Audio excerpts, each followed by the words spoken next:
ఆ రాజు ప్రతి అబ్బాయికి ఒక విత్తనమిచ్చి వాళ్లు పెంచగలిగే అత్యుత్తమ మొక్కను పెంచమని చెప్పాడు. ఆ రాజు వృద్ధుడు మరియు తన సింహాసనానికి ఒక వారసుడిని వెతుకుతున్నాడు.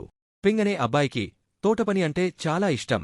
అతను తన సీడ్కు నీళ్లు పోశాడు, దానికి సూర్యరశ్మి అందేలా చూశాడు మరియు అత్యుత్తమ మట్టి ఉపయోగించాడు.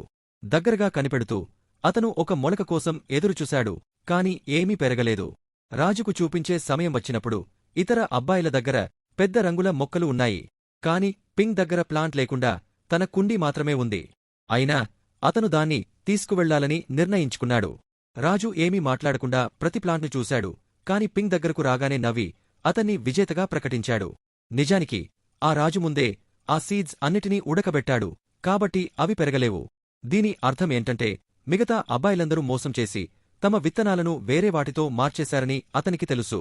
కాని పింగ్ నిజాయితీగా ఉన్నాడు మరియు ఫలితాల కంటే నిజాయితీ చాలా ముఖ్యమని రాజుకు తెలుసు.